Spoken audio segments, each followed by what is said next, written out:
You can see a lot of popular creators, Mr. Beast, Ryan Trahan, Eric, etc. Compare their video lengths nowadays to what they were a couple of years ago or when they first started. You'll see they're gradually making their videos longer and longer and longer. And this is also true with YouTube Shorts. For example, a study I covered in one of my previous videos analyzed 5,400 different YouTube Shorts, and something they found was that on average, the shorts that got the most views tended to be the longest ones. Now, sure, there are a bunch of other important factors, obviously, but let's take two really good shorts. The only difference between them is that one's 30 seconds and one's 1 minute. And on average, they both get viewers to watch the short all the way to the end. According to this study, the short that is 1 minute in length is probably going to get more watch hours and perform better. Now, I've talked a bunch about retention and watch hours, and so I think it's only fair that we talk a little bit about the appeal equation, which is making clickable content. And I think this is really critical because while obviously it's important that we engage and satisfy our viewers, if people don't click in the first place, you don't even have the opportunity to engage or satisfy your viewers. There seems to be this clickableness versus retention myth going around that says if you just create great videos, viewers are going to come. And I don't think this mentality is correct. In fact, based on what I'm seeing on my channels, but also across my thousands of students' channels, it's that your packaging, which is your title and thumbnail, so how you package your video, actually plays a bigger role in your video getting views initially than the quality of your video. So what I mean by that is if you have a great video, highly engaging, keeps people watching all the way to the end, but you have a pretty average title and thumbnail, that video is not going to perform as well as another video that has a great title and thumbnail, but kind of more average video content. And I know that's very controversial to say. I'm open to other data, but it's just what I'm saying right now. And so the actionable insight you should take away here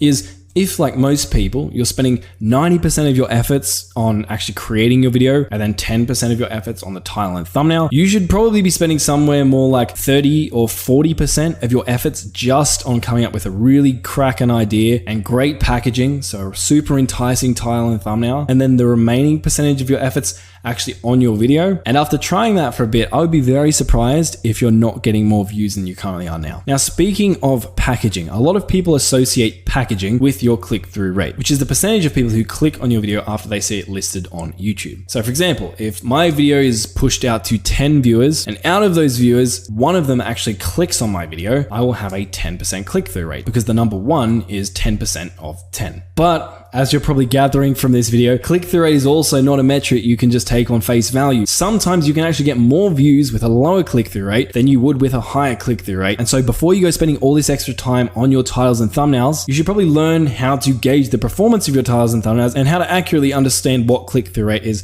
and how it works. So I'll link a video on screen where I go over that in a lot more detail.